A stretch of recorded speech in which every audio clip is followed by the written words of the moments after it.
ತಮಿಳುನಾಡಲ್ಲಿ, ಬಿಹಾರಲ್ಲಿ ಮತ್ತು ಪಶ್ಚಿಮ ಬಂಗಾಳದಲ್ಲಿ ನಡೀತಕ್ಕಂಥ ಷಡ್ಯಂತ್ರವನ್ನು ನಾವು ನೋಡಿದ ಮೇಲೆ ನಾವೆಲ್ಲ ಜಾಗೃತರಾಗಿರಬೇಕು ಅಂತ ನಾವು ಕರ್ನಾಟಕ ರಾಜ್ಯದಲ್ಲಿ ಇರ್ತಕ್ಕಂಥ ಎಲ್ಲ ಡಿವಿಷನಲ್ಲೂ ಸಹ ಕಾರ್ಯಕ್ರಮವನ್ನು ಹಮ್ಮಿಕೊಂಡಿದ್ವಿ. ಅಮೃತ್ಯ ಸೇನ್ ಅಂತ ಅವ್ರದ್ದು ಹೆಸರನ್ನೇ ಮತದಾರ ಪಟ್ಟಿಯಿಂದ ಬಿಟ್ಟಿದ್ದಾರೆ, ನೋಬೆಲ್ ಪ್ರಶಸ್ತಿ ವಿಜೇತ ಅವರು. ಆ ಥರ ಭಾಳ ಪ್ರಮುಖರು ನೌಕಾದಳದ ಮುಖ್ಯಸ್ಥರನ್ನ ಗೋವಾದಲ್ಲಿ ಹೆಸರು ಬಿಟ್ಟಿದ್ದಾರೆ.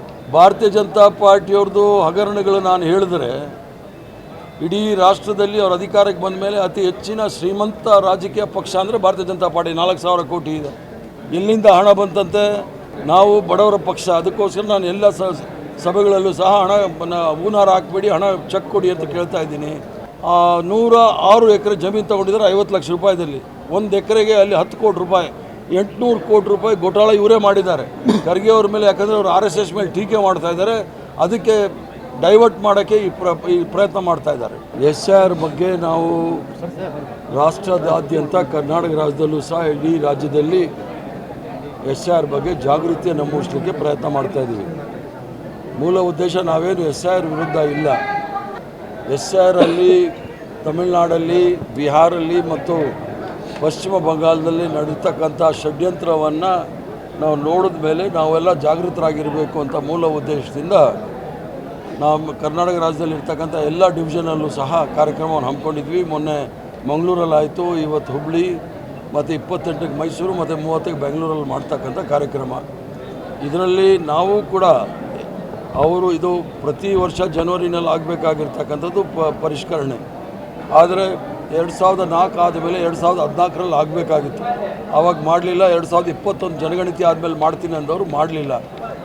ಈಗ ವಿಶೇಷ ಸಮಗ್ರ ಪರಿಷ್ಕರಣೆ ಅಂದ್ಬಿಟ್ಟು ನೈಜ ಮತದಾರನಿಗೆ, ನಾನು ಆಗಲೇ ನನ್ನ ಭಾಷಣದಲ್ಲಿ ಹೇಳಿದೆ, ಅಮೃತ್ಯ ಸೇನ್ ಅಂತ ಅವ್ರದ್ದು ಹೆಸರನ್ನೇ ಮತದಾರ ಪಟ್ಟಿಯಿಂದ ಬಿಟ್ಟಿದ್ದಾರೆ, ನೋಬೆಲ್ ಪ್ರಶಸ್ತಿ ವಿಜೇತ ಅವರು.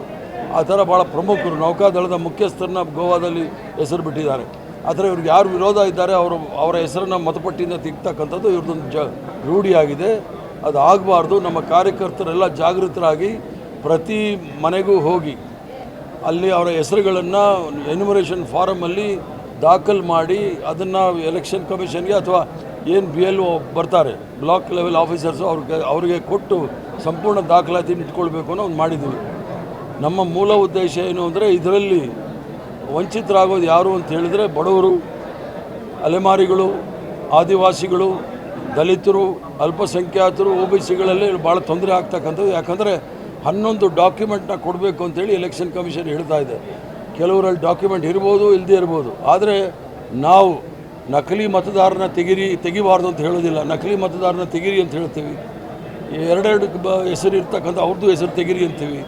ಆದರೆ ಯಾವುದೇ ಕಾರಣಕ್ಕೂ ಸಹ ಪ್ರತಿಯೊಬ್ಬ ಭಾರತ ನಾಗರಿಕನ ಹಕ್ಕನ್ನು ಯಾರೂ ಸಹ ಮೊಟಕುಗೊಳಿಸಬಾರ್ದು ಅನ್ನೋ ಮೂಲ ಉದ್ದೇಶದಿಂದ ಈ ಜಾಗೃತಿ ಕಾರ್ಯಕ್ರಮ ಹಮ್ಮಿಕೊಂಡಿದ್ದೇವೆ. ಈಗಾಗಲೇ ತಾಲೂಕು ಮಟ್ಟದಲ್ಲಿ ಕಾರ್ಯಕ್ರಮಗಳಾಗಿದೆ, ಜಿಲ್ಲಾ ಮಟ್ಟದಲ್ಲಿ ಕಾರ್ಯಕ್ರಮಗಳಾಗಿದೆ, ಎಲ್ಲ ಹಂತದಲ್ಲೂ ಕಾರ್ಯಕ್ರಮ ಮಾಡಿದ್ದೀವಿ. ನಾವು 30ನೇ ತಾರೀಕು ಒಳಗಡೆ ಮುಗಿಸ್ಬೇಕು. ಪುನಃ ಇದರದ್ದು ಗಂಭೀರತೆ ಇರಬೇಕು ಅಂಥೇಳಿ ನಾನೆಲ್ಲ ಕಾರ್ಯಕ್ರಮಗಳನ್ನ ಬಿಟ್ಟು ಈ ಕಾರ್ಯಕ್ರಮಕ್ಕೆ ಬಂದಿರೋದು, ಎಲ್ಲ ಡಿವಿಷನಲ್ಲೂ ಸಹ. ಭಾರತೀಯ ಜನತಾ ಪಾರ್ಟಿಯವ್ರದ್ದು ಹಗರಣಗಳು ನಾನು ಹೇಳಿದ್ರೆ ಇಡೀ ರಾಷ್ಟ್ರದಲ್ಲಿ ಅವ್ರ ಅಧಿಕಾರಕ್ಕೆ ಬಂದ ಮೇಲೆ ಅತಿ ಹೆಚ್ಚಿನ ಶ್ರೀಮಂತ ರಾಜಕೀಯ ಪಕ್ಷ ಅಂದರೆ ಭಾರತೀಯ ಜನತಾ ಪಾರ್ಟಿ. 4,000 ಕೋಟಿ ಇದೆ. ಎಲ್ಲಿಂದ ಹಣ ಬಂತಂತೆ? ನಾವು ಕಾಂಗ್ರೆಸ್ ಪಕ್ಷದ ನಮ್ಮ ಖಜಾನೆಯಲ್ಲಿ ಇರ್ತಕ್ಕಂಥದ್ದು 700 ಕೋಟಿ ರೂಪಾಯಿ. ನಾವು ಬಡವರ ಪಕ್ಷ, ಅದಕ್ಕೋಸ್ಕರ ನಾನು ಎಲ್ಲ ಸಭೆಗಳಲ್ಲೂ ಸಹ ಹೂನಾರ ಹಾಕಬೇಡಿ, ಹಣ ಚೆಕ್ ಕೊಡಿ ಅಂತ ಕೇಳ್ತಾ ಇದ್ದೀನಿ. ಆದರೆ ಬೆಂಗಳೂರು ನಗರದಲ್ಲಿ ಚಾಣಕ್ಯ ಯೂನಿವರ್ಸಿಟಿ ಅಂತೇಳಿ ಬಡ ರೈತರ ಜಮೀನನ್ನು ತಗೊಂಡಿದ್ದಾರೆ ಇವರು. 106 ಎಕರೆ ಜಮೀನು ತೊಗೊಂಡಿದ್ದಾರೆ 50 ಲಕ್ಷ ರೂಪಾಯಿದಲ್ಲಿ. 1 ಎಕರೆಗೆ ಅಲ್ಲಿ 10 ಕೋಟಿ ರೂಪಾಯಿ, 800 ಕೋಟಿ ರೂಪಾಯಿ ಘೋಟಾಳ ಇವರೇ ಮಾಡಿದ್ದಾರೆ. ಖರ್ಗೆ ಅವ್ರ ಮೇಲೆ, ಯಾಕಂದರೆ ಅವರು RSS ಮೇಲೆ ಟೀಕೆ ಮಾಡ್ತಾ ಇದ್ದಾರೆ, ಅದಕ್ಕೆ ಡೈವರ್ಟ್ ಮಾಡೋಕ್ಕೆ ಈ ಪ್ರಯತ್ನ ಮಾಡ್ತಾ ಇದ್ದಾರೆ. ಕಾಂಗ್ರೆಸ್ ನಾಯಕರಿಗೆ ತಾಕತ್ತಿದ್ರೆ RSS ಬ್ಯಾನ್ ಮಾಡಲಿ ಅಂತ ಹೇಳಿದ್ರಿ. RSS ಅನ್ನು ಬ್ಯಾನ್ ಮಾಡಲಿ ಈಗಾಗಲೇ 3 ಸಲ ಬ್ಯಾನ್ ಮಾಡಿದ್ದೀವಿ. ಮುಂದಿನ ಹೋರಾಟ ಅದೇ ಆಗುತ್ತೆ. ಅದೇನಾಗುತ್ತೆ ಮುಂದಿನ ತೀರ್ಮಾನ ತೆಗೆದುಕೊಳ್ಳೋಣ. ನಮ್ಮ ಕಾರ್ಯಕ್ರಮಗಳನ್ನು ನೀವು ನೋಡ್ತಾ ಇದ್ರೆ ನಮ್ಮ ಚಾನೆಲ್ ಅನ್ನ ಸಬ್ಸ್ಕ್ರೈಬ್ ಮಾಡಿ, ಪಕ್ಕದ ಬೆಲ್ ಐಕಾನ್ ಒತ್ತಿ ನಮ್ಮನ್ನ ಬೆಂಬಲಿಸಿ. ಹಾಗೆ ನಮ್ಮ ಕಾರ್ಯಕ್ರಮಗಳನ್ನ ಲೈಕ್ ಮಾಡಿ, ಕಮೆಂಟ್ ಮಾಡಿ, ಅದನ್ನ ಬೇರೆಯವರಿಗೂ ವಾಟ್ಸ್ಆಪ್ ಮೂಲಕ ಶೇರ್ ಮಾಡಿ. ನೀವು ಹೀಗೆ ಮಾಡಿದಾಗ ನಮ್ಮ ಚಾನೆಲ್ ಇನ್ನಷ್ಟು ಮತ್ತಷ್ಟು ಜನರಿಗೆ ತಲುಪಲು ನೀವು ನಮ್ಮೊಂದಿಗೆ ಸಹಕರಿಸಿದ ಹಾಗಾಗುತ್ತೆ.